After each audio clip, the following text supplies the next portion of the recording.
स्वागत है आपका ब्रेक के बाद और हम चर्चा कर रहे हैं G7 में भारत। बेहद महत्वपूर्ण G7 शिखर सम्मेलन इस वक्त जारी है। प्रधानमंत्री नरेंद्र मोदी उसमें शिरकत करने के लिए पहुंचे हैं, तो इस पर हम चर्चा को आगे बढ़ाएं उससे पहले देख लेते हैं क्या है इस वक्त की हेडलाइंस। तो शुरुआत अभी दोबारा एक बार देखते हैं क्या है हेडलाइंस। प्रधानमंत्री नरेंद्र मोदी ने इटली में G7 शिखर सम्मेलन से इतर फ्रांस के राष्ट्रपति इमैनुअल मैक्रों, ब्रिटेन के प्रधानमंत्री ऋषि सुनाक और यूक्रेन के राष्ट्रपति व्लादिमीर ज़ेलेंस्की से की द्विपक्षीय मुलाकात। पीएम मोदी G7 के आउटरीच सत्र में हो रहे हैं शामिल। आर्टिफिशियल इंटेलिजेंस, ऊर्जा, अफ्रीका और भूमध्य सागर पर होगा फोकस।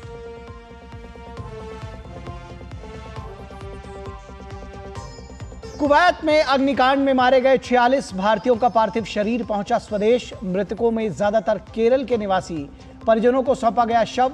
विदेश राज्य मंत्री कीर्तिवर्धन सिंह ने कुवैत के अधिकारियों का सहयोग के लिए जताया आभार।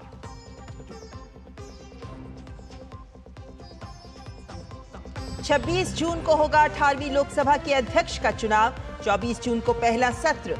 केंद्रीय मंत्री किरेन रिजिजू की पक्ष विपक्ष से मिलकर संसद को अच्छे से चलाने की अपील। कहा, लोकसभा और राज्यसभा में जितनी अधिक चर्चा होगी, बिल की गुणवत्ता उतनी ही बढ़ेगी।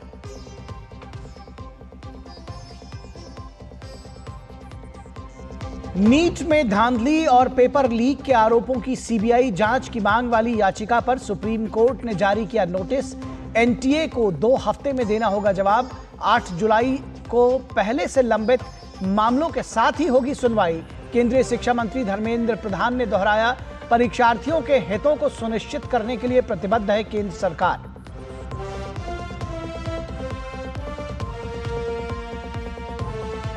और आज देर रात होगी मशहूर फुटबॉल टूर्नामेंट यूरो कप 2024 की शुरुआत।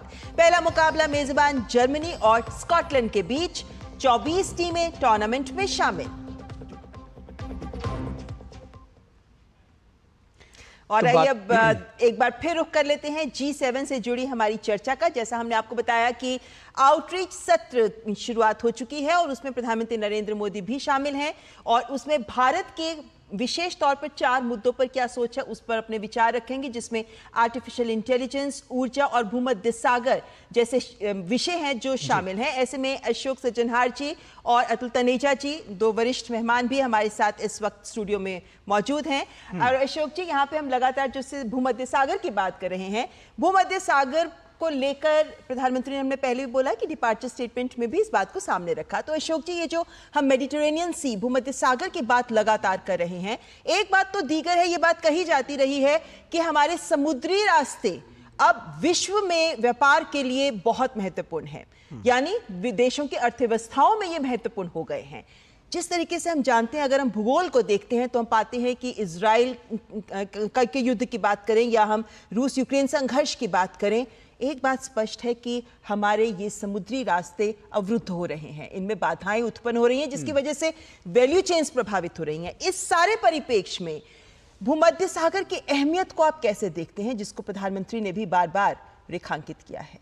जी, आप बिल्कुल ठीक कह रहे हैं। देखिए, ये जो आउटरीच समिट का जो थीम है वो यही था। इंडो पैसिफिक है, मेडिटेरेनियन है, अफ्रीका है और आर्टिफिशियल इंटेलिजेंस। इन 4 मुद्दों के ऊपर बातचीत करने के लिए और प्रधानमंत्री ने अपनी जब वो जा रहे थे तो इसके ऊपर महत्व उन्होंने दिया है, क्योंकि हम देख रहे हैं। देखिए, आपके प्रश्न का जवाब देने से पहले अगर आप मुझे इजाजत दें, मैं एक बात कहना चाहूँगा। ये तो कह रहे हैं जो भारत के प्रधानमंत्री मोदी वहाँ पर गए हैं और तीसरी बार वो प्रधानमंत्री बने हैं, बहुत ही स्ट्रॉन्ग मैंडेट के साथ वहाँ पर गए हैं। ये भी हमको ध्यान रखना होगा, जो अगर यूरोप में या G7 में कोई अगर एक नेता है जो बहुत सशक्त नेता है, वो है इटली की प्रधानमंत्री जॉर्जिया मेलोनी। क्योंकि अगर हम देखें अभी 6 से लेकर 9 जून तक जो वहां पर पार्लियामेंट्री इलेक्शंस हुए हैं, तो अगर जिन्हें कहा जाए एक अगर लीडर जो किंग मेकर बनकर उभरा है वहां पर, वो लीडर है जॉर्जिया मेलोनी। और इसीलिए मैं समझता हूं जो इन दोनों देशों के बीच में बातचीत करना, इन दोनों नेताओं के बीच में बातचीत करना बहुत ही महत्वपूर्ण होगा। और ये हमने अभी, जैसे आपने बताया, स्ट्रेटेजिक पार्टनरशिप पिछले साल जब प्रधानमंत्री मेलोनी यहाँ पर आई थी मार्च में स्टेट विजिट पर, तब हमने इसको किया था। और मेडिटेरेनियन सी का, भूमध्य सागर का तो बहुत ही महत्व हो जाता है, क्योंकि भारत यहाँ पर इंडो पैसिफिक में, स्पेशली अरेबियन सी में, एक नेट प्रोवाइडर ऑफ सिक्योरिटी बनकर उभरा है। वहाँ पर जो भी है, चाहे वो पायरेसी के इश्यूज आए हों, या वहाँ पर हूती रेबल्स ने इतने यहाँ पर जो अटैक्स किए हैं, जो शिपिंग जा रही है, उन सब को रिस्क्यू करने में भारत का बहुत ही महत्वपूर्ण योगदान रहा है।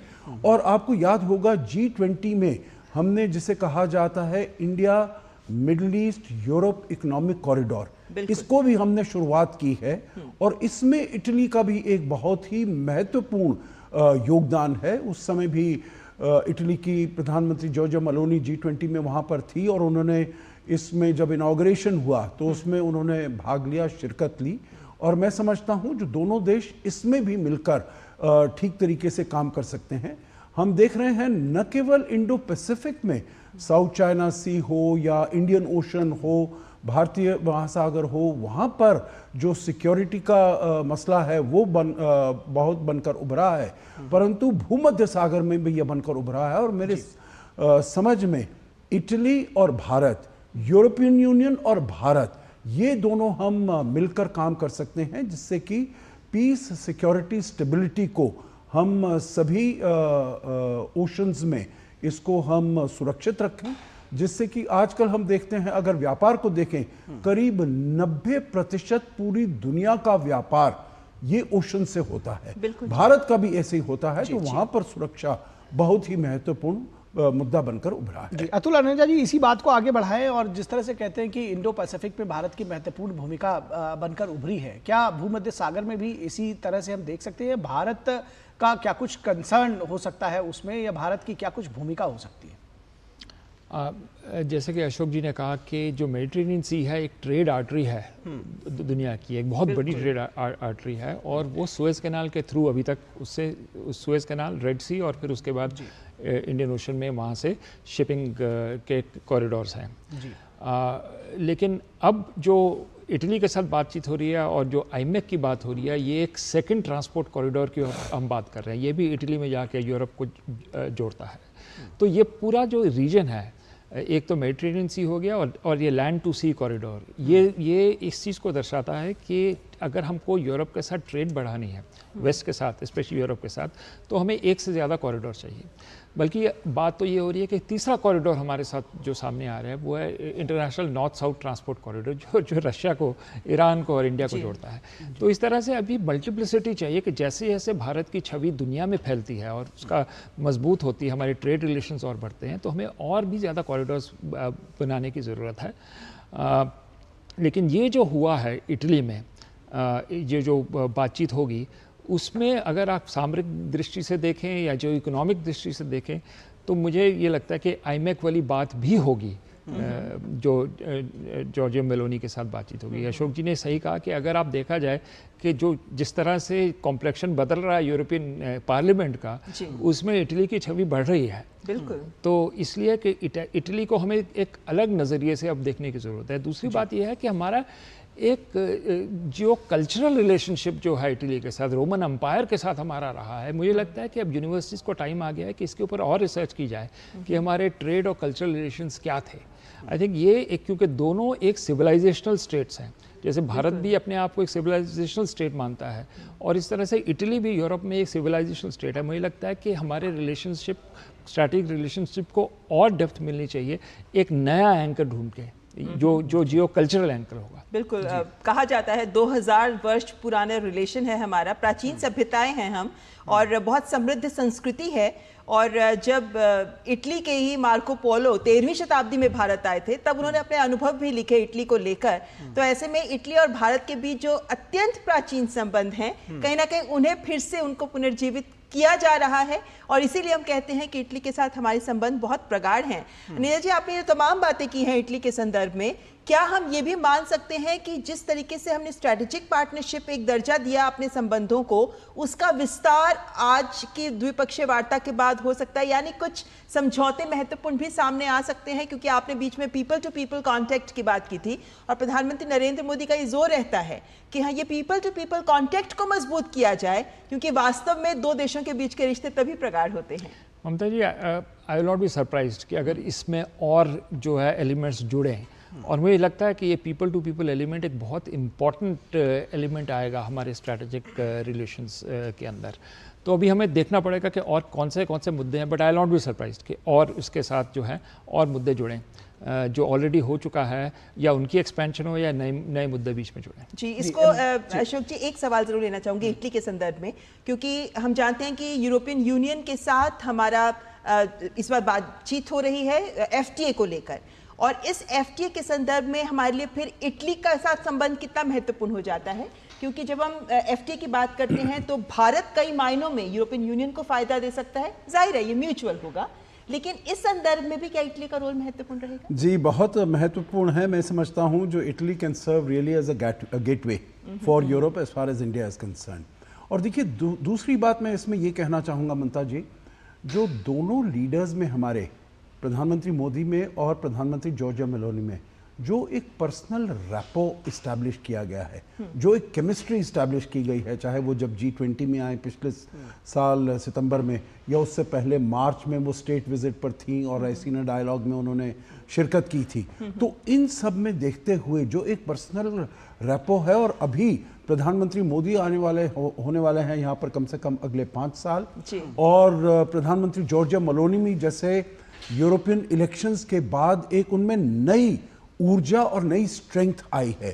तो मैं समझता हूं इसमें बातचीत होगी। और आपने जो कहा, भारत और यूरोपियन यूनियन के बीच में जो एफटीए नेगोशिएशंस हैं, अब दोनों ही ईयू और इंडिया इसको बहुत ही सीरियसली ले रहे हैं, और मैं समझता हूं इसको अब हमारे इलेक्शंस खत्म हो गए हैं तो इसको आगे कुछ डेडलाइंस वहाँ पर ज़रूर इस्टेब्लिश की जाएंगी।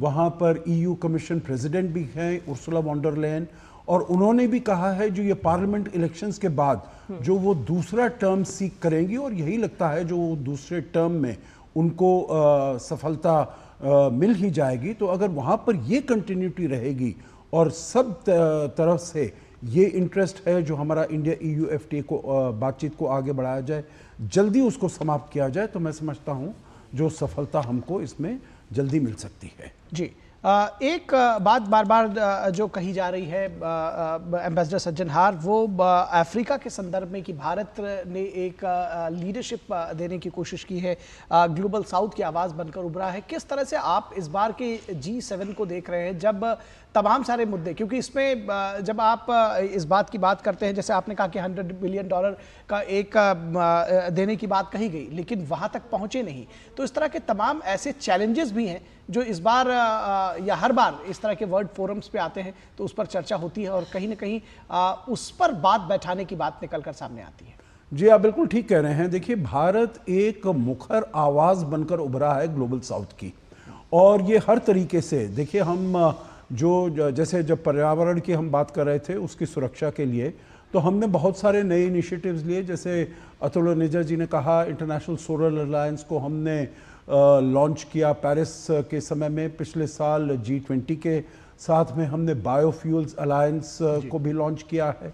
उसके बाद हमने उसी के संदर्भ में CDRI coalition for disaster resilient infrastructure, उसको भी हमने लॉन्च किया है 2019 में।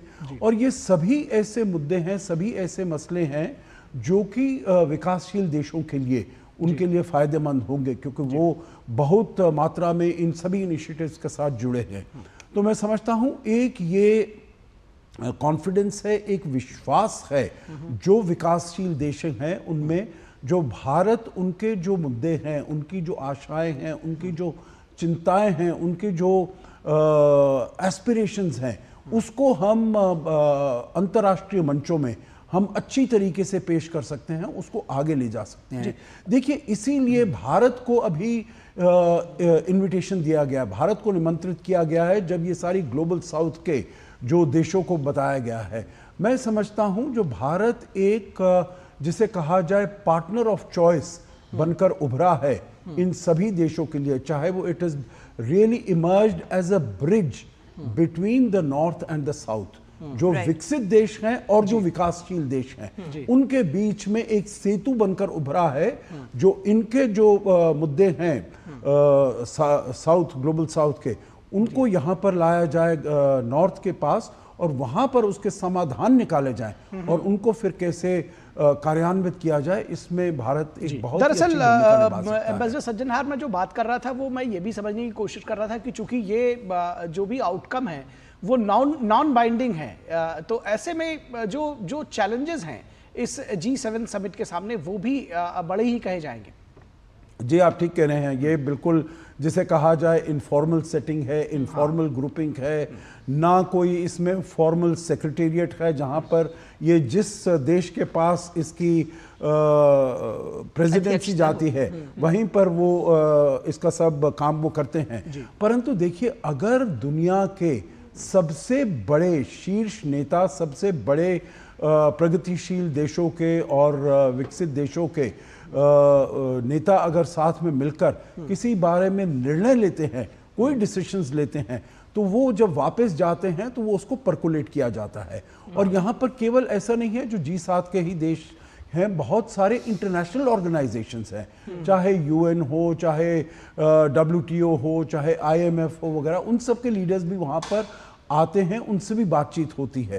तो जो यहाँ पर आपने देखा होगा G20 में सभी ये वाले नेता यहाँ पर आए थे, तो जब यहाँ पर जो निर्णय लिया जाता है वो उनको भी मालूम चलता है, जो इसमें ये सर्वसम्मति बनी है, सहमति है सभी के बीच में, तो वो भी जब वापस ले जाते हैं तो वो भी अपने कार्यों में इनको आगे ले जाने का प्रयास करते हैं। तो हालांकि ये इनफॉर्मल ग्रुपिंग है, परंतु इसका महत्व बहुत ही ज्यादा है। यानी कि जब इस मंच पर विमर्श होता है तो उन मुद्दों पर फोकस भी, ध्यान भी जाता है और कुछ करना चाहिए ये सोच भी और मुखर हो जाती है। लेकिन अनेजा जी, इसी संदर्भ में हम जानते हैं कि इस वक्त विश्व बहुत से कोणों में बिखरा हुआ है, तो ऐसे में ये G7 के मंच की बात करें तो एक शब्द जिसकी अहमियत समझी जा रही है वो है अंतरराष्ट्रीय सहयोग।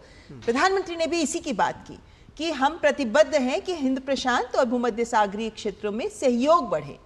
तो इस मंच पर जो अलग अलग विश्व के कोनों से लोग, देश आमंत्रित हैं और G7 के देश, आपको लगता है कि अपने अपने देश की चुनौतियों के, मतलब देश के अंदर की चुनौतियां और क्षेत्रीय चुनौतियां, क्षेत्रीय और वैश्विक चुनौतियों के बीच के संदर्भ में कहीं अंतर्राष्ट्रीय सहयोग, सहमति बन पाती है, बन पाएगी? क्या उम्मीद की जा सकती है G7 से? क्योंकि अपनी अपनी एस्पिरेशंस है सबकी अपनी एस्पिरेशन है, लेकिन जैसे कहा दुनिया इस वक्त ऐसी बदल रही है, क्योंकि एक पावर यूनिपोलर वर्ल्ड थी जब सोवियत यूनियन कोलैप्स कर गया, वो अब हम मल्टीपोलर वर्ल्ड है, क्योंकि कई पावर सेंटर्स दुनिया में हैं, कॉन्फ्लिक्ट्स बहुत हैं आपस में, तो एक तरह से गैप है, कोई ब्रिज बिल्डिंग की ज़रूरत है इस टाइम पे, बने सहयोग नहीं है, उसको बनाने की ज़रूरत है। तो ये स्टेबिलिटी तभी आएगी एटलीस्ट वर्किंग लेवल पे एक सहयोग बने, ये एक बहुत ज़रूरी है। दूसरी बात मैं इसी संदर्भ में एक और कहना चाहता हूँ कि भारत की भूमिका है ब्रिज बिल्डिंग की। हम G7 से भी बात करते हैं, इमर्जिंग इकोनॉमी से भी बात करते हैं, ग्लोबल साउथ से भी बात करते हैं, लेकिन साथ साथ हमें ये रियलाइज़ करना चाहिए कि जो पावर और जो इन्फ्लुएंस G7 का होता था उसमें कमी आई है, और इसलिए जो हमें एंगेज करना ज़रूरी है G7 के साथ, लेकिन साथ साथ इमर्जिंग इकोनॉमीज भी आई हैं जिनके पास, जिनको एंगेज करने की ज़रूरत है। आप बात कर रहे थे फंडिंग की, कि बहुत सारे प्लेजेस हो जाते हैं, G7 कंट्रीज़ करती हैं, लेकिन फाइनली जो है परकोलेट नहीं करता। तो हमें एक सप्लीमेंटल फाइनेंशियल चैनल चाहिए कि अब क्योंकि मल्टीपोलर वर्ल्ड आ गई और भारत की छवि बढ़ रही है, अब हमें भी बियॉन्ड G7 भी देखना चाहिए कि भाई अब जैसे हमारी अब ये G7 समिट है, प्रधानमंत्री कजान में भी जाएंगे ब्रिक्स समिट के लिए, वो भी इम्पॉर्टेंट है।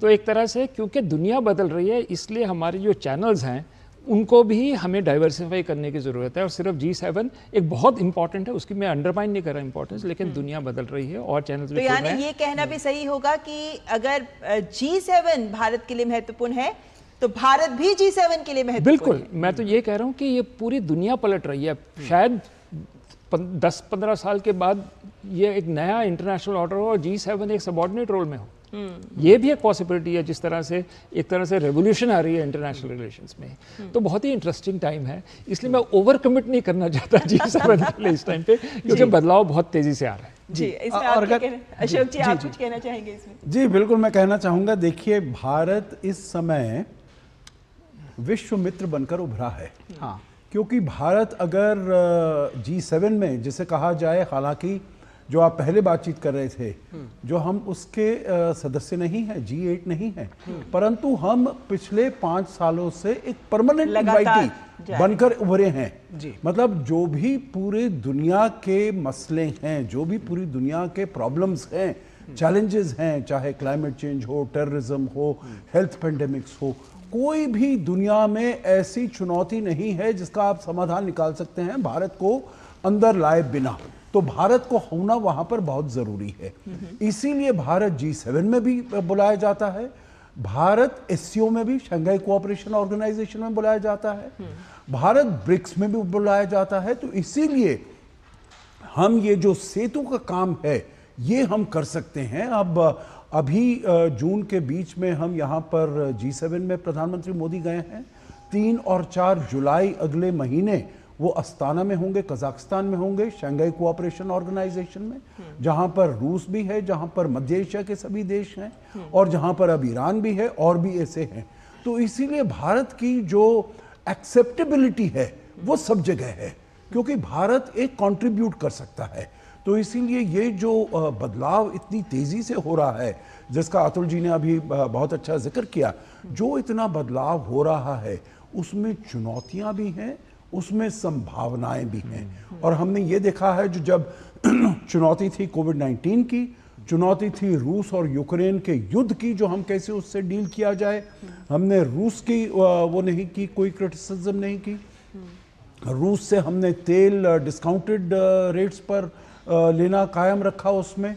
तो हमने वहाँ पर जो चुनौतियाँ थी उनको हमने अवसरों में बदला है, और इसीलिए भारत की इसमें बहुत महत्वपूर्ण योगदान कर सकता है।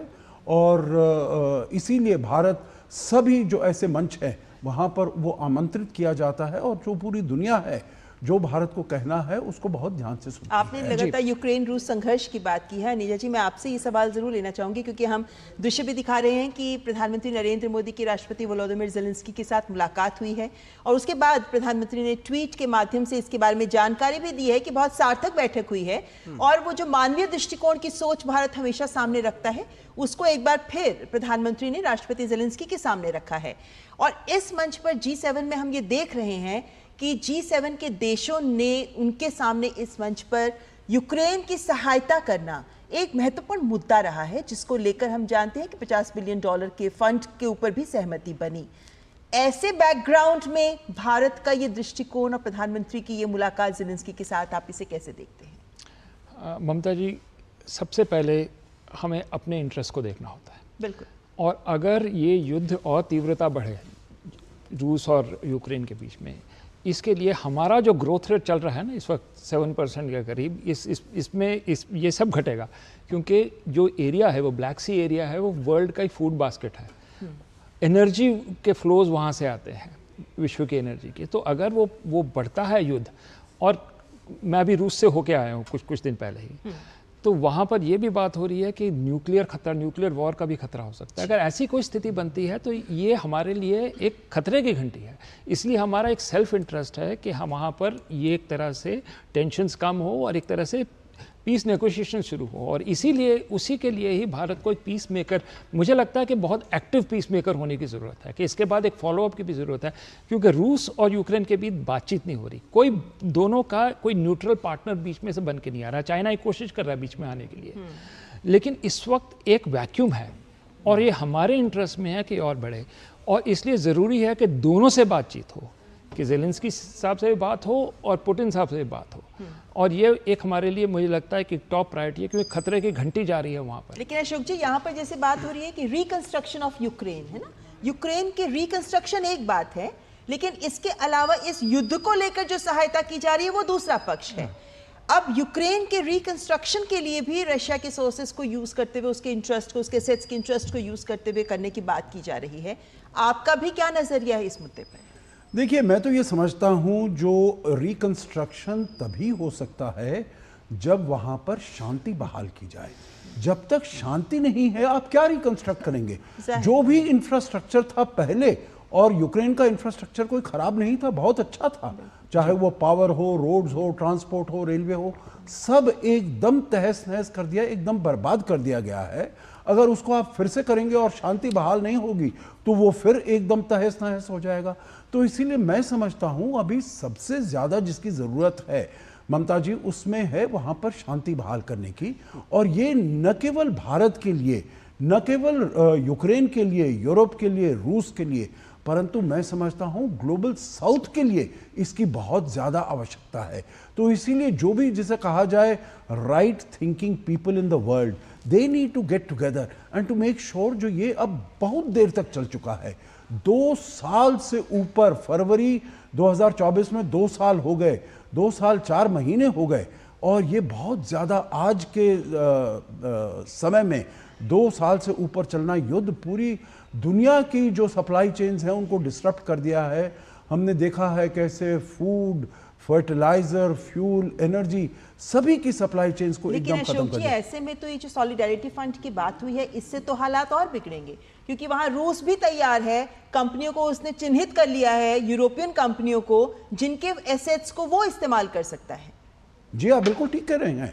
मैं समझता हूं जो ये बहुत ही जो रास्ता इख्तियार कर रहे हैं, जहां पर जा रहे हैं, ये कोई आसान रास्ता नहीं है मेरे विचार से। अब बिल्कुल ऐसा समय आ गया है जो आगे आप जो कुछ बात करते हैं, परंतु बैक चैनल्स में, क्योंकि ये सब चीज़ें जो होती हैं ये शुरुआत इनकी बैक चैनल्स में होती है, वहाँ पर आप बातचीत की जाए और फिर उसके बाद जब एक बेसिक लेवल ऑफ अग्रीमेंट, समझौता, कंसेंसस अगर बन जाए, उसको फिर आप सामने लाइए और उसको आप जल्दी से ये युद्ध को समाप्त करने के लिए शुरुआत कीजिए। तो मैं समझता हूँ ये पैरेलल में ये चल रही होगी बातचीत, जो $50 बिलियन का अब हो रहा है, जो उनको हम लोन देंगे और उसको जो भरपाई है वो हम इंटरेस्ट से, ब्याज से उसकी पूर्ति करेंगे, तो वो बातचीत हो। परंतु ज़्यादा जो फोकस है वो हमको शांति को बहाल करने में, डायलॉग, डिप्लोमेसी, बातचीत से इसको कैसे इसका हल निकाला जा सकता है, दोनों के ऊपर इसके बारे में दबाव डाला जोर दे रहा है। लेकिन अनेजा जी, आपको लगता है कि जिस तरीके से रूस की प्रतिक्रिया आ रही है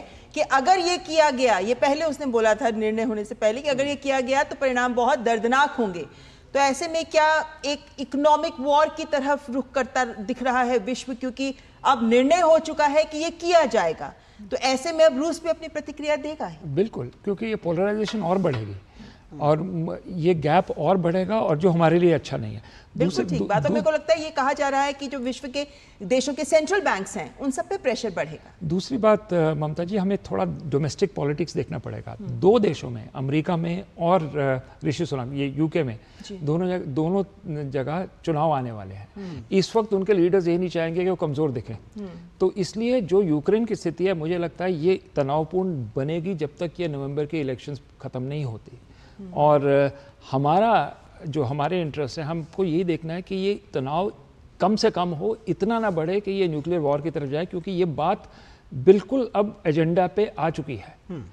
तो और रूस के अंदर मैंने देखा है कि जो प्रेसिडेंट पुतिन है वो मना कर रहे हैं, लेकिन अंदर जो स्ट्रैटेजिक थिंकर्स वगैरह हैं वो कह रहे हैं कि अगर आपको अपने आप को फिर से विश्व ताकत बनाना है तो आपको शायद न्यूक्लियर वेपन्स का यूज़ करना पड़े। तो ये डिबेट का एक मुद्दा बन चुका है न्यूक्लियर वॉर। तो मुझे लगता है खतरे की घंटी बहुत ज़्यादा है और हमें एक एक्टिव रोल लेना चाहिए हमारे अपने इंटरेस्ट के लिए। जी निश्चित तौर पर, तो ये बेहद महत्वपूर्ण है कि हमारे इंटरेस्ट के लिए हम एक एक्टिव रोल प्ले करें, और जो कि इंडिया प्ले करता हुआ नजर आ रहा है। फिलहाल इस चर्चा को और आगे बढ़ाएंगे। आप दोनों खास मेहमान हमारे साथ जुड़े रहेंगे। दर्शकों, आप भी हमारे साथ जुड़े रहिए, क्योंकि रुकेंगे एक छोटे से ब्रेक के लिए। कहीं मत जाइएगा, जल्द हाजिर होंगे।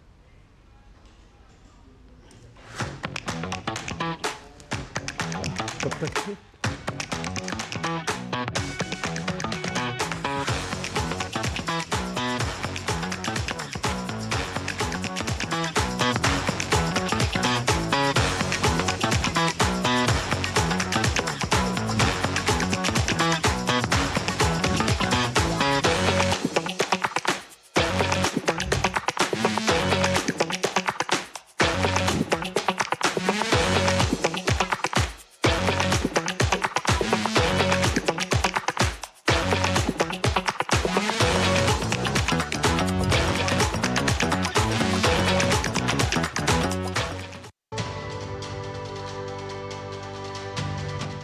भारतीय नागरिक सुरक्षा संहिता 2023 के तहत विचाराधीन कैदियों को न्याय दिलाने और जेलों में भीड़ भाड़ को कम करने के लिए महत्वपूर्ण बदलाव किए गए हैं। इसका मुख्य उद्देश्य है हिरासत का बोझ कम करना, यानी पुनर्वास का मार्ग प्रशस्त करना और अनावश्यक हिरासत अवधि को कम करना। जेल अधीक्षक अब जमानत संरक्षक के रूप में। इसका मकसद योग्य कैदियों का कानूनी। ब्रेक के बाद एक बार फिर आपका स्वागत है। कब लगातार देख रहे हैं G7 में भारत, ये विशेष कार्यक्रम जिसमें हम बात कर रहे हैं G7 शिखर सम्मेलन की, क्योंकि प्रधानमंत्री नरेंद्र मोदी इस वक्त आउटरीच सत्र में शामिल हैं और इस सत्र में विभिन्न मसलों पर चर्चा की जा रही है, जिसमें प्रधानमंत्री नरेंद्र मोदी भारत का पक्ष इन मसलों पर सामने रख रहे हैं। जी, निश्चित तौर पर बेहद महत्वपूर्ण है और आउटरीच सत्र में प्रधानमंत्री के सम्मेलन से जुड़ी हुई सारी बातें हम आपको बताएंगे। उसके साथ साथ ये जो G7 में भारत, इस पर जो हमारी चर्चा है उसको आगे विस्तार देते हैं। हमारे साथ दो खास मेहमान, और ये आपके सामने हम दृश्य दिखा रहे हैं जब प्रधानमंत्री नरेंद्र मोदी का स्वागत इटली के प्रधानमंत्री जॉर्जिया मेलोनी ने किया। और हम जानते हैं कि ऐसे ही कुछ दृश्य हमें G20 के मंच पर भी नजर आए थे। उससे पहले जब जॉर्जिया मेलोनी भारत आई मार्च 2023 में, तब भी नजर आए थे और प्रधानमंत्री नरेंद्र मोदी का गर्मजोशी से स्वागत करती हुई इन तस्वीरों में नजर आ रही हैं इटली के प्रधानमंत्री जॉर्जिया मेलोनी, क्योंकि इटली G7 का अध्यक्ष देश है और जॉर्जिया मेलोनी के निमंत्रण पर ही प्रधानमंत्री नरेंद्र मोदी G7 के शिखर सम्मेलन के आउटरीच सत्र में शामिल होने के लिए अपुलिया इटली पहुंचे।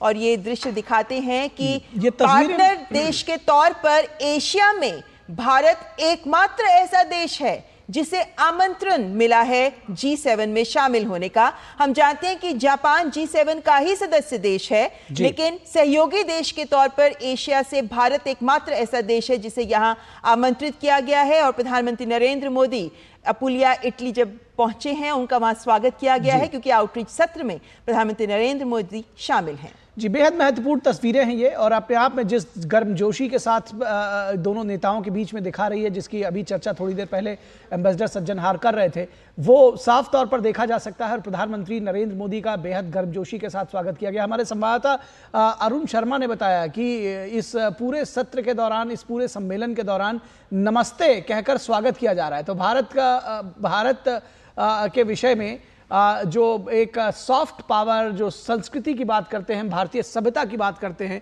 तो वो इटली के इस सम्मेलन में भी साफ तौर पर देखा जा सकता है। और अशोक जी, ये दृश्य क्या कहते हैं, कहलाते हैं ये दृश्य, इसलिए मैं कह रही हूँ क्योंकि वो वीडियो बहुत वायरल हो रहा है सोशल मीडिया पर, जिसमें G7 के राष्ट्राध्यक्षों का जब स्वागत कर रही थी जॉर्जिया मेलोनी, तो उनमें से कुछ राष्ट्राध्यक्षों का वो नमस्ते करके स्वागत कर रही थी।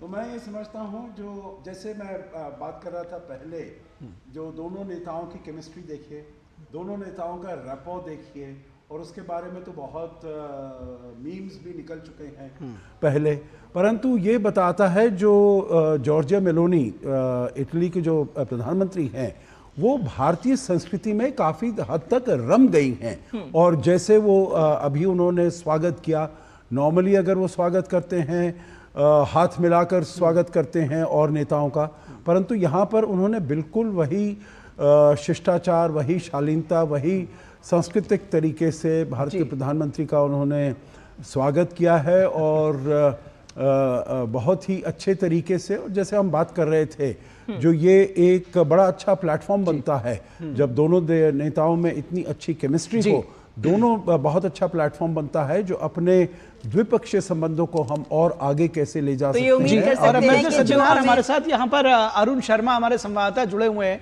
अरुण, अभी जो हम स्टूडियो में चर्चा कर रहे हैं इन तस्वीरों के साथ, जॉर्जिया मेलोनी और प्रधानमंत्री नरेंद्र मोदी का उन्होंने जो स्वागत किया है कि अब जो भारत का नमस्ते है उसको अपनाया है इटली के लोगों ने, और ख़ास तौर पर इस सम्मेलन में वो एक तरह से देखा जाए तो भारत की सॉफ्ट पावर दर्शाता है या भारत की ताकत किसी भी तौर पर। आप क्या बताएंगे, क्या जानकारी देंगे, और इस सम्मेलन के संदर्भ में और क्या जानकारी बताएंगे, क्या अपडेट्स हैं?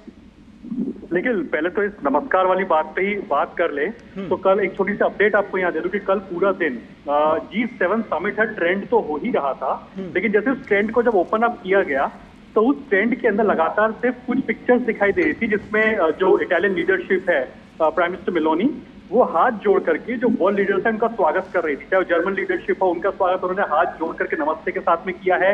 जो ईयू की लीडरशिप है उनको उनके साथ उन्होंने हाथ से जोड़ करके उनका नमस्कार किया है। तो एक तरह से जाहिर सी बात है, G20 समिट में जब जॉर्जिया मेलोनी जब भारत में आई थी तब भी हमने देखा था कि नमस्कार करती हुई दिखाई दी थी प्राइम मिनिस्टर मोदी को, और सेम चीज उन्होंने यहाँ पर रेप्लिकेट की है। यहाँ पर एक और पॉइंट मैं ऐड कर देता हूँ as a journalist, as a ground reporter जो कि चीजों को ऑब्जर्व किया है उसके लिहाज से, तो हो सकता है शायद डिस्कशन में थोड़ा और आपको एक एक एंगल मिले। एक और पॉइंट है कि प्राइम मिनिस्टर मोदी कहते हैं कि कोई भी मल्टीलैटरल प्लेटफॉर्म का आयोजन हो, डिस्कशंस हो, उसको कैपिटल सिटी तक उसको सीमित नहीं रखना चाहिए। अभी तक हम देखते हैं कि जो मल्टीलैटरल प्लेटफॉर्म पे जो डिस्कशन होते हैं ज्यादातर कैपिटल सिटीज के अंदर ही होते हैं। लेकिन आप देखिए इटली में भी जो G7 समिट का आयोजन किया जा रहा है, वो चाहते तो रोम में भी किया जा सकता था, लेकिन इटालियन लीडरशिप ने इसको इस बार फैसला किया कि इसको पुगलिया या फिर इसको जो अपुलिया कहा जाता है, एक छोटा सा गांव है यहाँ पे, एक विलेज की तरह सा है, यहाँ पर इसका इस G7 समिट का इसका यहाँ पर आयोजन किया जा रहा है। तो ये भी एक देता है कि प्राइम मिनिस्टर मोदी जैसे एक इंक्लूसिव अप्रोच रखते हैं, पूरे भारत को दुनिया से इंट्रोड्यूस कराना चाहते हैं, एक मिनी भारत की झलक पूरे दुनिया भर में लेकर के जाना चाहते हैं।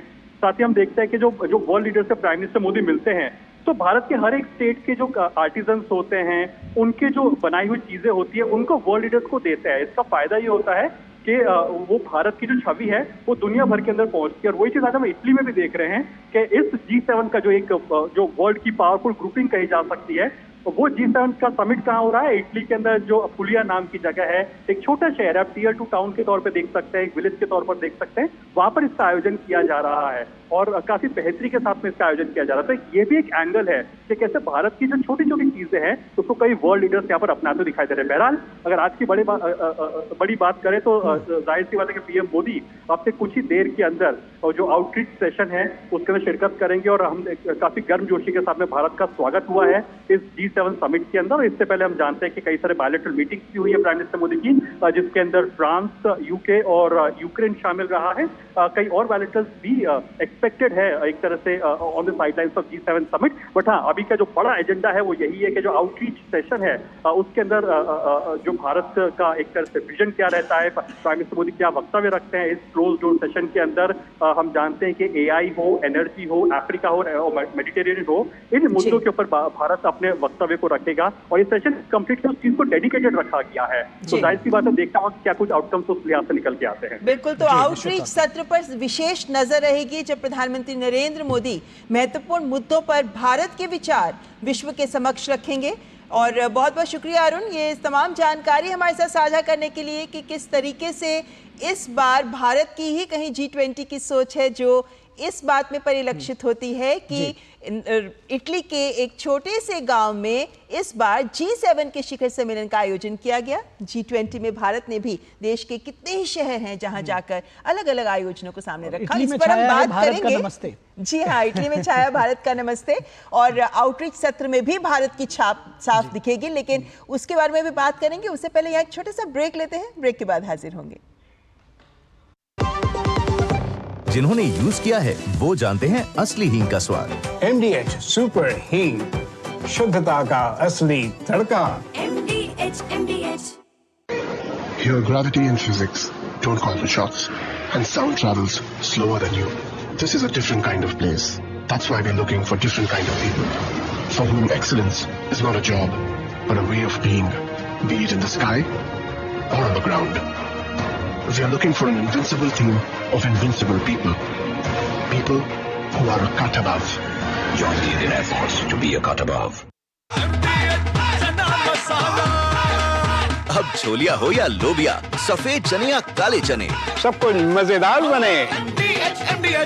बात जब पीढ़ियों के लिए बनने वाले घर की हो तो जिम्मेदारी बड़ी हो जाती है। गैलेंट समझता है ये जिम्मेदारी। अब डबल M रिब्स के साथ गैलेंट एडवांस TMT रीबार, निर्माण का रियल हीरो। घुटना, कंधा या कमर, चाहे जैसा हो दर्द, डॉक्टर ऑर्थो आपको देता है दर्द से पूरी आजादी। ये कोई टेम्पररी पेन किलर नहीं, आयुर्वेदिक औषधि है। लाल रंग इसका अपार, तीखा कम है फिर भी स्वाद। बेमिसाल, बेमिसाल, MDH Kashmiri. MDH Kashmiri. MDH। और ब्रेक के बाद आपका स्वागत। आप देख रहे हैं G7 में भारतीय विशेष कार्यक्रम आउटरीच सत्र में प्रधानमंत्री नरेंद्र मोदी पहुंच चुके हैं, जहां उनका कुछ ही देर में संबोधन भी होगा। हमारे साथ विशेष मेहमान स्टूडियो में पहले ही मौजूद हैं और ब्रेक पे जाने से पहले हमारे संवाददाता ने एक बहुत खूबसूरत बात हम सबके सामने रखी, जिस पर मैं राय लेना चाहूंगी हमारे मेहमानों का। अनिजा जी, अगर मैं आपसे बात की शुरुआत करूं, क्योंकि G20 पर भारत का यह मकसद था कि भारत को G20 के मंच पर प्रस्तुत किया जाए, तो अलग अलग शहरों की संस्कृति, रंग और खूबसूरती हमने अपने मेहमानों के सामने रखी। इटली का जो इस बार जो आयोजन किया जा रहा है, वहां पर भी यही बात सामने आई है कि छोटे सा रिजॉर्ट है जहां पर इसका आयोजन है। कहा जा रहा है जो बारो, जो वहां पर मीडिया सेंटर बनाया गया है बारो, वहां भी अलग अलग रंग बिखरे हुए हैं, अलग तरह का मीडिया सेंटर है वो, अमूमन सामान्य से बिल्कुल हटकर। कुशन्स भी लगे हुए हैं और बड़े रंग बिखरे हैं वहां पे। 80 किलोमीटर दूर है वो मेन समिट वेन्यू से, यानी अपने उस पूरे क्षेत्र को शायद प्रदर्शित करने का एक प्रयास इटली का। आपको लगता है कि भारत की छाप दिखती है यहाँ? आई विल नॉट बी सरप्राइज। हो सकता है कि क्योंकि एक सिमिलैरिटी नज़र आ रही है, और अगर आप उससे जोड़ें कि जो इटली की प्रधानमंत्री हैं उन्होंने नमस्ते से सबको ग्रीट किया, वो भी एक भारत की छवि नज़र आ रही है। मैं एक्चुअली क्यूरियस हूँ कि जून 21 भी आ रहा है, जब इंटरनेशनल योगा डे है, कि इटली में किस तरह से मनाया जाएगा। और एक और बात, ये जो गिफ्ट्स आएंगे, जैसे हमने एक वोकल फॉर लोकल वाली बात की है कि हर एक डिस्ट्रिक्ट से एक एक गिफ्ट आएगा, क्या इटली में भी उस प्रथा को किया जाएगा आगे कि नहीं, ये देखते हैं। जी, निश्चित तौर पर। और अब इस सम्मेलन की बात को आगे बढ़ाए प्रोफेसर सज्जनहार, जिस तरह से हम चर्चा कर रहे थे कि दरअसल क्या इसको इस तरह से भी देखते हैं, जो जब हम डिस्कस करते हैं कि चीन के गैर मौजूदगी में भारत को कहीं ना कहीं अगर देखा जाए तो उसकी उपस्थिति ये दर्शाती है कि जो एशिया में या जो ये पूरा एरिया है जिसकी हम बात करते हैं, वहाँ पर उसकी चीन के प्रभाव को रोकने की भी एक के तहत इसको देखा जा सकता है। क्योंकि अभी हाल ही में अशोक जी यहाँ पे ऐड कर दूं, ये भी खबर आई है कि ईयू ने जो टैरिफ्स लगाए हैं चाइना पर, उनको लेकर भी काफी विरोध हुआ है। हाँ जी, आप बिल्कुल ठीक कह रहे हैं। ये देखिए, इलेक्ट्रिक व्हीकल्स पर उन्होंने जो टैरिफ्स लगाए हैं और जो बातचीत हो रही है यूरोपियन यूनियन के, उसमें भी जो वहाँ पर जो ओवर कैपेसिटी है उसको कैसे डील किया जाए। देखिए, आपने बिल्कुल ठीक कहा निखिल जी, इसमें जो भारत तो literally as a permanent invitee हो गया है G7 का। पिछले 5 सालों से लगातार प्रधानमंत्री मोदी इसमें भाग ले रहे हैं, शिरकत कर रहे हैं। चीन को आपने देखा होगा एक बारी भी नहीं बुलाया गया है, क्योंकि चीन एक पूरी ऐसी व्यवस्था के लिए, विश्व की व्यवस्था के लिए, विश्व की पीस सिक्योरिटी के लिए वो एक चैलेंज बनकर उभरा है। वो एक अपॉर्चुनिटी नहीं बनकर उभरा है, वो एक चैलेंज बना है। तो इसीलिए उनको, चीन को इसमें सम्मिलित करना तो बिल्कुल ही जिसे वो कॉन्ट्रडिक्टरी इन टर्म्स होगा, क्योंकि वहाँ पर अगर आप देखें जो भी पड़ोसी देश हैं, साउथ चाइना सी में आप देख लीजिएगा, वहाँ पर उसका कैसा रवैया है, कैसा बर्ताव है। ताइवान के साथ आप देख लीजिएगा जो कैसी उसकी वहाँ पर जो वो एक्सरसाइजेस कर रहा है, जैसे वो अटैक्स को, ताइवान के ऊपर अटैक को सिम्युलेट कर रहा है। उसके जापान के साथ जो उसके संबंध हैं बिल्कुल ही खराब हुए जा रहे हैं। भारत के साथ आप देखिए, लाइन ऑफ एक्चुअल कंट्रोल में करीब 2020 में जब गलवान का हुआ, वहाँ पर उसने एक 50-60 हज़ार अपने जो सैनिक हैं वहाँ पर इकट्ठा किए हुए हैं। फिलीपींस के विरुद्ध देख लीजिएगा, मलेशिया के विरुद्ध। तो मतलब जो भी उसके जो पड़ोसी देश हैं, चाहे वो सिक्योरिटी के मामले में हो या आर्थिक तरीके से अगर देखा जाए, तो वो उसका बिल्कुल ही पूरी जो दुनिया के देश हैं वो इसके बारे में बात कर रहे हैं। जो हमारे जो संबंध हैं, आर्थिक संबंध हैं, कैसे उनको डीकपल किया जाए। अगर डीकपल नहीं हो सकता है, अपने जो हम आर्थिक संबंधों को एकदम नहीं खत्म कर सकते हैं, तो डी रिस्क कैसे किया जाए, जिससे कि वहाँ पर जो सेंसिटिव टेक्नोलॉजीज़ हैं वो वहाँ पर नहीं जाएं। क्योंकि हमारा जो पूरी दुनिया का जो अनुभव रहा है चीन के साथ कोविड-19 के समय में, वो बहुत ख़राब अनुभव रहा है, क्योंकि उसने सभी सप्लाई चेन्स थी, छोटे छोटे जो आइटम्स थे, उनके ऊपर जो पूरी दुनिया को ज़रूरत थी उसके ऊपर उसने अंकुश लगा दिया था उस समय। और इसीलिए भारत कहा जाए एक रे ऑफ होप बनकर उभरा है पूरी दुनिया के लिए, क्योंकि भारत अब कहा जाए 8.2% पिछले साल हमारी जीडीपी ग्रोथ थी, फास्टेस्ट ग्रोइंग मेजर इकोनॉमी है पूरी दुनिया में, और इसीलिए अगर वो चाइना +1 करना चाहते हैं तो बहुत सारा जो निवेश वहाँ पर पहले होता रहा है चीन में, वो भारत में हो सकता है और देशों में हो सकता है। तो चीन तो एक चैलेंज है पूरी दुनिया के लिए, और पूरी दुनिया चाहे वो G7 में वो यही एक मुद्दा है। यूक्रेन तो एक बड़ा मुद्दा है, परंतु चीन के साथ भी कैसे बर्ताव किया जाए, ये भी एक बहुत बड़ा मुद्दा बनकर उभरा है, जिसके ऊपर इनको एक निर्णय लेना जरूरी होगा। हालांकि हम जानते हैं कि स्पष्ट तौर पर ऐसा कोई विशेष विषय नहीं रखा गया है जिसमें चीन पर सीधी बात हो सके, लेकिन अनेजा जी ये भी तो बात सही है ना कि हम देखते हैं अफ्रीका एक महत्वपूर्ण मसला रहा है। अफ्रीका एक ऐसा विषय रहा है जिस पर इस G7 के मंच पर विमर्श हो रहा है, चर्चा हो रही है, और अफ्रीका ही वो क्षेत्र है, वो कॉन्टिनेंट है जहां चीन बड़े पैमाने पर निवेश करता रहा है, अभी नहीं पहले से ही करता रहा है, एक बहुत बड़ी पैठ बना चुका है। तो ऐसे में क्या ये मंच इन मायनों में भी महत्वपूर्ण है कि कैसे अफ्रीका में भी एक संतुलन की जो बात है उसे सामने लाया जा सके? ममता जी, ये विषय एक थ्योरेटिकली तो ये सही बात है, क्योंकि बैलेंस नहीं है। अभी जो एक तरह से जो चाइना की इन्वेस्टमेंट है वो बहुत ही ज़्यादा बिलियंस ऑफ डॉलर्स अफ्रीका में इस वक्त जा रहे हैं। बिल्कुल ठीक है ना। इंडिया की सॉफ्ट पावर है, हमारे डायस्पोरा के लोग हैं, एक तरह से हमारी एक बड़ी स्मूथ एंट्री है अफ्रीका के अंदर। बट जो बड़ा पैसा है, जो बड़ा कैपिटल है, इंफ्रास्ट्रक्चर डेवलपमेंट है, बेल्ट एंड रोड के कई रेलवे प्रोजेक्ट आ रहे हैं, वो चीन कर रहा है और वेस्ट नहीं कर रहा। बहुत कम इन्वेस्टमेंट्स वहाँ जा रही है। दूसरी जो कॉलोनियल हिस्ट्री है वो उनके अगेंस्ट जाती है कि कॉलोनियल पास रह चुकी है, इसलिए पीपल टू पीपल वेस्ट की तरफ भी बहुत अच्छा एक तरह से इमेज नहीं है अफ्रीका के अंदर। तो मुझे लगता है बात तो ज़रूरी होगी, लेकिन उससे बियॉन्ड अगर जाएं तो भारत को क्या करना चाहिए, आई थिंक ये एक बहुत ही इम्पोर्टेंट मुद्दा है। आपने बात की थी कि G20 में हम अफ्रीकन यूनियन को लेके आए थे, ये बहुत ज़रूरी है, ये एक ब्रेक थ्रू है। अफ्रीकन यूनियन का एक एजेंडा 2063 है, 50 साल की एक प्लान है अफ्रीका को विकसित बनाने के लिए। उसमें बहुत सारे वर्टिकल्स जा रहे हैं।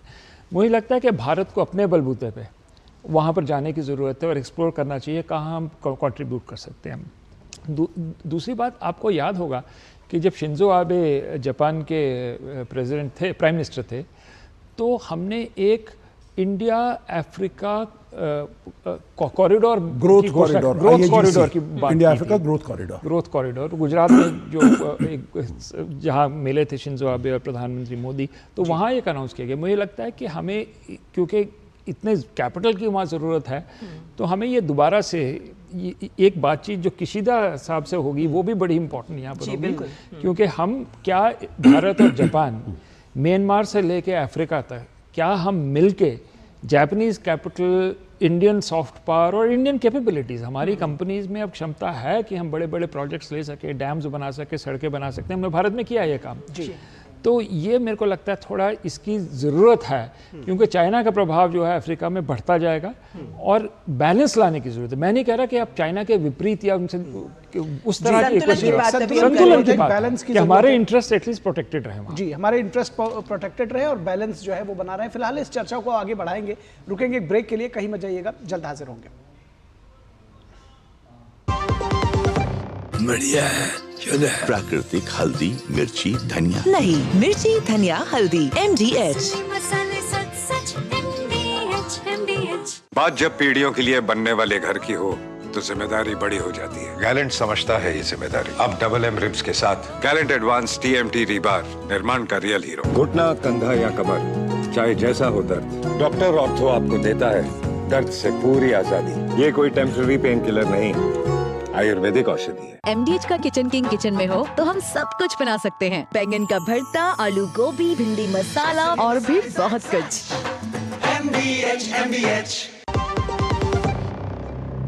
और ब्रेक के बाद एक बार फिर आपका स्वागत। आप देख रहे हैं विशेष कार्यक्रम, जिसमें अभी हम बात कर रहे थे ब्रेक पे जाने से पहले अफ्रीका की, और किस तरीके से अफ्रीका में भी एक शक्ति संतुलन की बहुत जरूरत है, क्योंकि चीन वहां पर अपनी लगातार पैठ बना रहा है और G7 के मंच पर अफ्रीका पर विशेष चर्चा रखी गई है। अपने विशेष मेहमानों के साथ हम इस पर राय ले ही रहे हैं। अशोक सज्जनहार जी, हम जानते हैं कि अफ्रीका की महत्ता इसलिए भी है कि संसाधन समृद्ध है, अफ्रीका अनएक्सप्लोर्ड भी रहा है अभी तक, और इसीलिए ज्यादातर देशों का अब रुख अफ्रीका की तरफ हो गया है। निवेश को लेकर बात करें या संसाधनों की बात करें, इसके संदर्भ में आपका क्या विचार है कि क्या अब अफ्रीका में जो संतुलन की आवश्यकता है उसमें भारत का रोल कितना महत्वपूर्ण हो जाता है, और G7 के मंच पर भी ये चर्चा कितनी प्रासंगिक हो जाती है? देखिए, एक तो संतुलन बनाने के लिए, परंतु मैं समझता हूं जो भारत को अपने हितों के लिए भी वहां पर जाना बहुत आवश्यक है, और हमारे लिए जो वहाँ पर जिसे कहा जाए प्लेटफॉर्म है, ज़मीन है, वो काफ़ी हमारे लिए अच्छी बनी हुई है। इसीलिए मैं समझता हूँ भारत सरकार ने पिछले कुछ सालों में बहुत से ऐसे निर्णय लिए हैं जो बहुत महत्वपूर्ण हैं। एक मैं निर्णय बताऊँगा जो हमने कुछ साल पहले ये कहा, जो वहाँ पर देखिए अफ्रीका में करीब 53-54 देश हैं, और उसमें हमारे बहुत ही कम देशों में हमारे राजदूतावास थे, एम्बेसीज बहुत कम देशों में थी। हमने वहाँ पर निर्णय लिया जो 18 देशों में हम नई अपनी एम्बेसीज वहाँ पर इस्टेब्लिश करेंगे, जिससे कि हमारी फिजिकल प्रेजेंस वहाँ पर रहेगी, जो अपने चाहे वो इकोनॉमिक हो, आर्थिक हो, पॉलिटिकल हो, स्ट्रेटेजिक हो, ऐसे हम बातचीत करने में वहाँ पर उनको आउटरीच वहाँ पर कर सकते हैं। तो मैं समझता हूँ वो 18 जो हमारी एम्बेसीज हैं वो वहाँ पर इस्टेब्लिश हो गई हैं।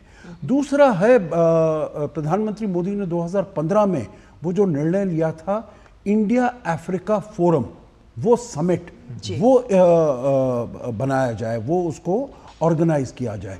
तब हमने वहाँ पर जब किया था तो वहाँ के 54 जो देश थे वो सभी उसमें सम्मिलित हुए। अगर मेरी याददाश्त ठीक है, करीब 42-43 वहाँ पर राष्ट्रपति और प्रधानमंत्री पद के यहाँ पर आए थे। भारत में सबसे बड़ा जो शिखर सम्मेलन किया गया था, और जो 10-12 थे वो थे चाहे deputy prime minister, vice president वगैरह, उस लेवल पर आए थे।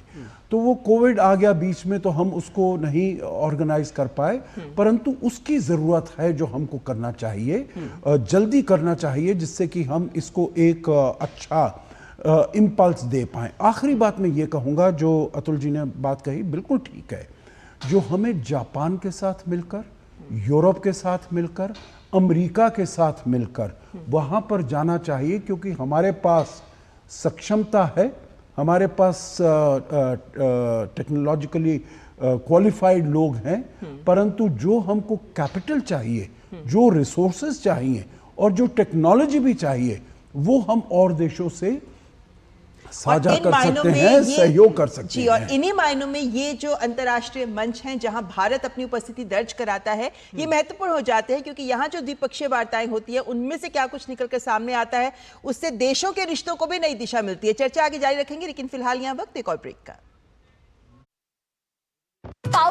पाव भाजी को फेवरेट बनाता है MDH पाव भाजी मसाला। MDH पाव भाजी मसाला। MDH बनाए पाव भाजी लाजवाब। MDH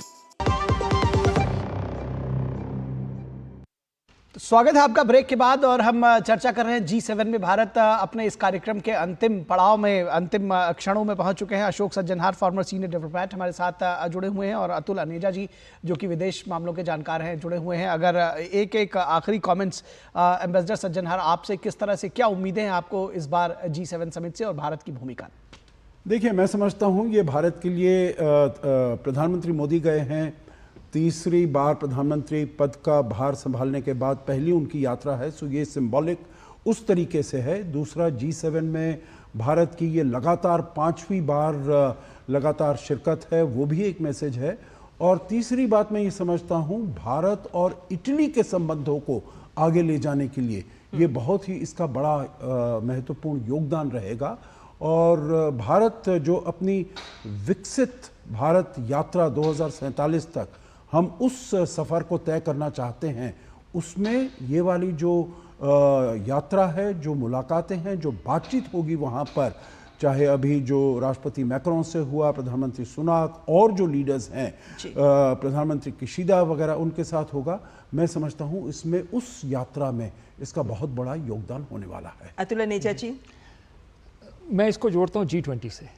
G20 में हमने बैटन पकड़ लिया, अपने आगे फास्ट लेन में गए हैं और ग्लोबल साउथ हमारे साथ है। मुझे लगता है उसी स्पिरिट को हम G7 में कर रहे हैं और आगे जो SCO समिट जिसके बारे में अशोक जी ने बताया था वो होने वाली और ब्रिक्स समिट में मुझे लगता है हमारी थीम अब बड़ी क्लियर है, India and the global south, और ये हर इंटरनेशनल फोरम में ये आगे बढ़ेगी। और जबकि हम जानते हैं कि विश्व की 2/3 जनसंख्या ये मंच जो हम ग्लोबल साउथ की बात करते हैं प्रदर्शित करता है, तो जाहिर है कि उस परिप्रेक्ष्य में भारत की महत्ता इन सभी अंतर्राष्ट्रीय मंचों पर बढ़ जाती है। ऐसे में आउटरीच सत्र में प्रधानमंत्री नरेंद्र मोदी शामिल हो रहे हैं। क्या कुछ निकल कर सामने आएगा, रखेंगे वो भी आपके सामने, लेकिन फिलहाल G7 पर आधारित हमारे इस विशेष कार्यक्रम में बस इतना ही। हमारे दोनों मेहमानों का हम बहुत बहुत धन्यवाद करना चाहेंगे हमारे साथ इस कार्यक्रम में जुड़ने के लिए। और निखिल, उससे पहले आपके सामने है कि G7 में शामिल होने के लिए प्रधानमंत्री नरेंद्र मोदी जब पहुंचे हैं तो उस समय उनका स्वागत भी किया गया, गर्मजोशी से उनका स्वागत किया गया। और ये आपके सामने हम दृश्य दिखा रहे हैं आउटरीच सत्र में शामिल होने के लिए प्रधानमंत्री नरेंद्र मोदी जब पहुंचे हैं। और वहां पर उनके साथ इस वक्त हम जानते हैं कि सभी राष्ट्राध्यक्ष वो भी सत्र में, पोप फ्रांसिस जो पहली बार G20 में G7 के इस मंच पर शामिल हो रहे हैं, जिनसे प्रधानमंत्री नरेंद्र मोदी ने मुलाकात की और पोप फ्रांसिस के जी बिल्कुल बहुत आदर पूर्वक उनके साथ गले मिलकर पोप फ्रांसिस के प्रति अपनी आभार व्यक्त किया प्रधानमंत्री नरेंद्र मोदी ने। और हम जानते हैं कि पोप फ्रांसिस आर्टिफिशियल इंटेलिजेंस पर आयोजित एक विशेष सत्र पर अपने विचार रखेंगे। और प्रधानमंत्री नरेंद्र मोदी ने यहाँ पर आउटरीच सेशन में विभिन्न राष्ट्राध्यक्षों के साथ तस्वीरें बहुत कुछ कहती है। ममता, आप देखिए कि कितना, जब हम भारत के सॉफ्ट पावर की बात करते हैं, भारत की पॉपुलैरिटी की बात करते हैं, प्रधानमंत्री नरेंद्र मोदी के नेतृत्व की बात करते हैं उनकी ऊर्जा के साथ, जोश के साथ वो तीसरे कार्यकाल में पहुंचे, तो ये तस्वीरें जो है अपने आप में बहुत कुछ कहती हैं। ये गुफ्तगू करते हुए जिसको कहते हैं कि ऋषि सुनाक के साथ में, ये बेहद महत्वपूर्ण है। ये चाहे पोप के साथ गले लगना हो, बेहद गर्मजोशी के साथ, ये चेहरे देखिए, इनको पढ़ने की कोशिश करिए, ये अपने आप में बेहद महत्वपूर्ण है। मैं चाहूंगा इस पर कुछ प्रोफेसर सज्जनहार कमेंट करेंगे। जी बिल्कुल। आई थिंक ये जो है बॉडी लैंग्वेज बिल्कुल बहुत कुछ दर्शाती है और इससे बहुत ही संदेश जाता है, पूरी दुनिया को जाता है, भारत को जाता है, हमारे अपने लोगों को, जो हमको सबके साथ ही मिलकर, जो भारत प्रधानमंत्री कहते हैं सबका साथ सबका विकास, वही एक है जो सबके साथ हमको मिलकर सहयोग से बात करनी चाहिए, काम करना चाहिए। और आप देख रहे हैं जो इटली की प्रधानमंत्री जॉर्जिया मेलोनी भी पीछे खड़ी हैं और वो भी देख रही हैं दोनों इन नेताओं को कैसे वो मुलाकात कर रहे हैं। और दूसरी बात एक मैं ये बताना चाहूँगा, जो यहाँ पर मैनेजिंग डायरेक्टर IMF और वर्ल्ड बैंक के चीफ अजय बंगा, वो दृश्य में भी आपको दिखाए थे कि फिलहाल यहाँ पर रोकते हुए सीधे रुक करेंगे हमारे संवाददाता अरुण शर्मा, सीधे इटली से हमारे साथ जुड़े हुए हैं। अरुण, इन दृश्यों को हम दर्शकों के सामने प्रस्तुत कर रहे हैं और इन दृश्यों में जिस तरीके की एहसास जागृत हो रहे हैं, जिस तरीके की गर्मजोशी नजर आ रही है, कह सकते हैं महत्वपूर्ण कूटनीतिक संकेत। तो बिल्कुल काफी इम्पोर्टेंट रह सकता है। लगातार हम सुबह से इस बात को कह रहे हैं कि जो Day 2 ऑफ G7 समिट है ये काफी इम्पोर्टेंट रह सकता है और काफी एक्शन पैक्ड रह सकता है। प्राइम मिनिस्टर नरेंद्र मोदी अब से कुछ ही समय के अंदर जो आउटरीच सेशन है उसमें एक तरह से शिरकत करने जा रहे हैं। और हमने इससे पहले देखा कि वर्ल्ड लीडर्स के साथ में उनकी मुलाकात भी हुई है और मोदी 3.0 के अंदर ये पहला विदेश दौरा प्राइम मिनिस्टर मोदी का, और इसमें भी जो पावरफुल ग्रुपिंग है G7 की उसमें शिरकत करना। तो जाहिर सी बात है कि प्राइम मिनिस्टर मोदी जब यहाँ आउटरीच समिट पे बोलेंगे तो सबसे पहले नंबर 1 एक तरह से वो एक एम्बेसडर ऑफ ग्लोबल साउथ के तौर पर अपने आप को रिप्रेजेंट करने की कोशिश कर सकते हैं, क्योंकि ऐसी पावरफुल ग्रुपिंग्स में अक्सर होता ही है कि जो छोटे देश होते हैं और ग्लोबल साउथ होता है, उनके मुद्दे कहीं ना कहीं दरकिनार हो जाते हैं। ये जो तो इसमें कैसे जो ग्लोबल साउथ है उसकी आवाज बनकर के प्राइम मिनिस्टर मोदी आगे आ सके, इस बात पर फोकस क्लियरली रहता हुआ बहुत लाइकली के दिखाई देगा आपको। दूसरा प्रोमिनेंट पॉइंट, चूंकि ये जो सेशंस हैं वो आर्टिफिशियल इंटेलिजेंस को लेकर के है, एनर्जी को लेकर के है, अफ्रीका को लेकर के और मेडिटेरेनियन को लेकर के है, और इन तमाम मोर्चों पर आप पाएंगे कि भारत ने ऑलरेडी एक लीडरशिप रोल रखा हुआ है। प्ले किया हुआ है और जिसके जो लोहा है, बड़ी बड़ी जो अर्थव्यवस्थाएं हैं वो भी इसका भारत का लोहा मानती हैं। जैसा कि हमने पहले भी बताया कि अगर एआई की बात है तो प्राइम मिनिस्टर मोदी वो कुछ चुनिंदा वर्ल्ड लीडर्स में से रहे हैं जिन्होंने बहुत पहले ही एआई को लेकर के वक्तव्य रखा था, सेशंस और समिट किए थे और उसमें अपना वक्तव्य रखा था पोस्ट कोविड टाइम के अंदर, और जहां उन्होंने साफ कहा था कि हमें ग्लोबल कोऑर्डिनेटेड एफर्ट्स की जरूरत है जब तक एआई की बात आती है।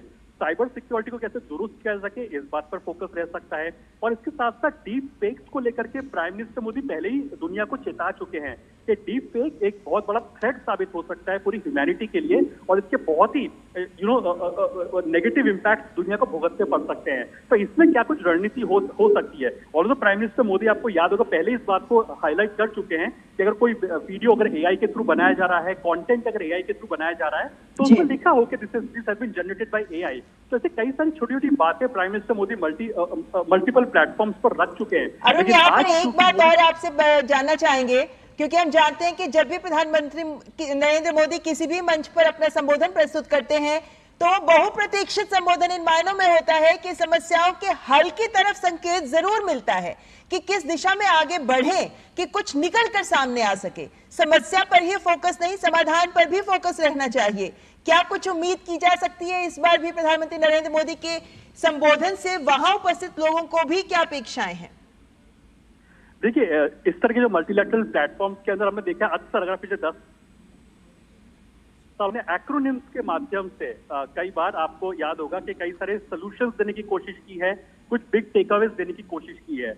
ऐसे प्लेटफॉर्म्स पे संबोधन छोटा होता है, क्लोज डोर सेशंस होते हैं अमूमन इस तरह के, लेकिन एक्रोनिम्स भी प्राइम मिनिस्टर देते हैं। अगर आपको याद हो कि जो एसपीओ समिट हुआ था उसमें प्राइम मिनिस्टर मोदी ने एक्रोनिम दिया था, कनेक्टिविटी, पीस, इस तरह से को लेकर के। वैसे कई जगह पर वो एक्रोनिम्स देते हैं, तो हो सकता है इस तरह के कोई एक्रोनिम्स को भी वो लेकर के आए, क्योंकि ये पहला आप कह सकते हैं मल्टीलैटरल प्लेटफॉर्म पर प्राइम मिनिस्टर मोदी का एक तरह से शिरकत करना मोदी 3.0 के अंदर।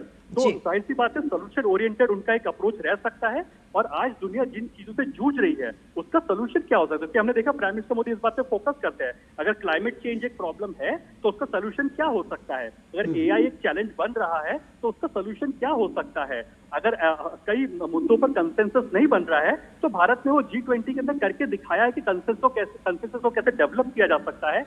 बड़े देश और छोटे देश के बीच में एक प्लेटफॉर्म या ब्रिज कैसे बनाया जा सके, भारत इस बात को अच्छी तरीके से जानता है। और आप देखिए कि पिछले 10 सालों के अंदर ये बहुत बड़ी बात है यहाँ पर कि वर्ल्ड ऑर्डर काफी हद तक चेंज होता हुआ दिखाई दे रहा है। जो काम कई मुद्दों पर डेवलप्ड इकोनॉमीज को, बड़ी अर्थव्यवस्था को करना चाहिए था, वो काम भारत जैसी डेवलपिंग इकोनॉमी करती है। और यही वजह है कि भारत आज कहता है कि बड़े मल्टीलैटरल प्लेटफॉर्म्स में रिफॉर्म्स होने चाहिए। यूएन के अंदर रिफॉर्म्स की भारत इस बात के अंदर उसने ट्रैक रिकॉर्ड ऐसा बनाया है कि ह्यूमैनिटेरियन असिस्टेंस हो तो भारत सबसे आगे रहता है, कोविड की दवाइयां पहुंचानी हो तो भारत सबसे आगे रहता है, अपने लोगों को अगर क्राइसिस सिचुएशन से निकाल करके आना हो तो भारत सबसे पहले आगे निकल करके आता है। तो हर किसी को मदद देने के लिए भारत आगे जब रहता है तो अपने आप को विश्व बंधु इस टर्म के साथ वो लेकर के आगे जा रहा है कि हम पूरी दुनिया के दोस्त हैं और वसुधैव कुटुंबकम है, यानी कि पूरी दुनिया जो है वो एक तरह से एक फैमिली की तरह से है। और इसी की छाप तो ऐसे में अरुण, क्या इस मंच पर भारत को भी एक ऐसे देश के रूप में देखा जा रहा है जहां विश्व बंधु होने के नाते या विश्व बंधु की जो एक छवि भारत की बन गई है, उस छवि के नाते वो इन मसलों पर आउटरीच सेशन में जिन मुद्दों पर बातचीत होगी, आर्टिफिशियल इंटेलिजेंस, ऊर्जा, अफ्रीका, भूमध्य सागर, इन मुद्दों पर जब बातचीत होगी तब एक सहमति बनाने में भारत की भूमिका महत्वपूर्ण हो? बिल्कुल, देखिए G7 हम इस बात को जानते हैं कि भारत G7 ग्रुप का मेंबर नहीं है, लेकिन उसमें इनवाइटेड गेस्ट है और आउटरीच सेशन को संबोधित करेगा भारत। अब G7 आप देखिए इस समय पर टोटली कॉन्फ्लिक्ट हावी हो रहे हैं इसके ऊपर। जो दुनिया भर में जो जियोपॉलिटिकल सिचुएशंस हैं, जो टेंशंस हैं, वो कहीं ना कहीं एजेंडा के ऊपर टॉप प्रायोरिटी के अंदर रखे जा रहे हैं। और ज्यादातर ये ग्रुपिंग यही चाहता है कि इसके ऊपर कोई कंसेंसस बने, इस पे हम लोग आगे काम करें। ठीक है, लेकिन इसके अलावा केवल रशिया यूक्रेन क्राइसिस ही नहीं है जो पूरी दुनिया भर के अंदर है, कई सारे मुद्दे हैं। भारत एक एग्जांपल ये भी देता है कि अपने देश के अंदर 800 मिलियन लोगों को मुफ्त राशन दे रहा है पिछले 1.5-2 साल से, और आगे भी इसको कंटिन्यू कर रहा है। ये बहुत बड़ी बात है फूड सिक्योरिटी के लिहाज से, जहां मल्टीलैटरल प्लेटफॉर्म तो बड़े बड़े इंस्टीट्यूशंस बात कर रहे हैं कि पॉवर्टी और भुखमरी एक बड़ी समस्या है। ऐसे में भारत ने एक बहुत बड़ा एग्जांपल सेट किया है कि वो 800 मिलियन यानी कि 80 करोड़ लोगों को मुफ्त में राशन दे रहा है। आज पूरी दुनिया गरीबी की बात कर रही है, लेकिन भारत ने एक एग्जांपल सेट किया है कि पिछले 10 साल के अंदर 25 करोड़ लोगों को गरीबी से बाहर निकाल करके भारत लेकर के आता है। तो ये कुछ बड़े काम भारत ने इंक्लूसिवली किए हैं अपने देश के अंदर। इन्हीं चीजों को भारत कहीं ना कहीं मल्टीलैटरल प्लेटफॉर्म्स पर हाईलाइट करेगा कि अगर ये चीजें पॉसिबल है इतनी बड़ी डेमोक्रेसी के अंदर, इतने बड़े आबादी वाले देश के अंदर, तो ये दुनिया के किसी भी कोने में पॉसिबल है। अफ्रीकन देशों को आज भारत से बहुत उम्मीदें होंगी, क्योंकि एक तरफ जो अफ्रीकन यूनियन है, भारत की लीडरशिप के अंदर ही हम जानते हैं कि जब G20 समिट हुआ था तब वो मेंबर बनता हुआ दिखाई दिया था। तो आज अफ्रीकन कंट्रीज की निगाहें सबसे ज्यादा भारत के ऊपर इसलिए होंगी कि आखिरकार भारत क्या कुछ बात रखता है इस G7 जैसे बड़े प्लेटफॉर्म के ऊपर, जहाँ पर डोमिनेंस रहता है डेवलप्ड इकोनॉमीज का, और शायद छोटे देशों को उतनी तरजीह नहीं मिलती है।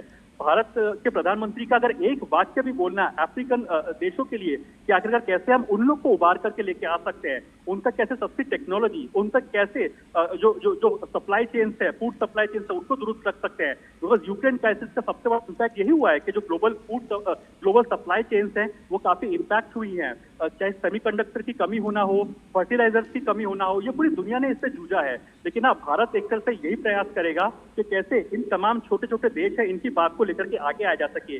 दूसरा सेक्शन एनर्जी को लेकर बहुत इंपॉर्टेंट है, जहां भारत ऑलरेडी लीड करके एक लीडिंग एग्जांपल दे रहा है कि हम 2070 तक 2070 तक हम लोग कार्बन न्यूट्रल होते हुए दिखाई देंगे। आज की तारीख में किसी भी डेवलपिंग इकोनॉमी की इतनी बड़ी एक तरह से क्षमता नहीं है कि इतने एम्बिशियस टारगेट को लेकर के वो आगे होना है। हमें तो डेवलप होना है, हम आगे बढ़ना चाहते हैं, विकास करना चाहते हैं, लेकिन पर्यावरण की बात कोई नहीं करता है। लेकिन भारत कह रहा है कि हम लोग इकोनॉमी और इकोलॉजी दोनों को एक साथ लेकर के आगे जाना चाहते हैं और उस दिशा में आगे बढ़ना चाहते हैं, और उसके लिए कमिटमेंट लेकर के आ रहा है। आप देखिए इंटरनेशनल सोलर अलायंस की बात कर लीजिए आप, या लाइफ जैसे मिशन की जो प्राइम मिनिस्टर मोदी ने बात की हुई है, ये बहुत इंडिकेटिव है। और एक और छोटी सी बात यहाँ पे मैं एक ऐड करना चाहूंगा कि प्राइम मिनिस्टर मोदी जब मोदी 3.0 में आते तो सबसे पहला जो काम करते हैं वो एक इनिशिएटिव की शुरुआत करते हैं, शायद वो मीडिया में कहीं ना कहीं नहीं आ पाया, वो है कि एक पेड़ माँ के नाम। वो कहते हैं एक पेड़ लगाइए, अपने माँ के नाम लगाइए। तो इंडिकेशन बहुत स्ट्रॉन्ग है कि आप एक एनवायरनमेंट के लिए भी आगे भारत और भारत के प्रधानमंत्री अपने उदाहरण के माध्यम से वो सब करते आ रहे हैं जिसके जरिए विकास सुनिश्चित किया जा सकता है और जिसके जरिए वैश्विक दक्षिण यानी ग्लोबल साउथ के मुद्दों को भी वैश्विक मंच पर मुखरता से रखा जा सकता है। आउटरीच सेशन में प्रधानमंत्री नरेंद्र मोदी पहुंच चुके हैं, जहां अलग अलग सत्र हैं जिसमें अलग अलग विषयों पर चर्चा होगी, जिस पर प्रधानमंत्री नरेंद्र मोदी भारत का रुख रखेंगे। और निखिल, उम्मीद की जा रही है कि जो मंत्र होता है उसको भी प्रधानमंत्री दोबारा सामने रखेंगे। इससे जुड़ी हुई खबरें हम दर्शकों आप तक जरूर साझा करते रहेंगे। फिलहाल हमारे इस कार्यक्रम में बस इतना ही। हमारे खास मेहमानों को भी हम धन्यवाद देते हैं, आप हमारे साथ जुड़े हुए थे इसके लिए भी धन्यवाद। और हमारे इस कार्यक्रम में बस इतना ही। मुझे और ममता को दीजिए इजाजत। नमस्कार।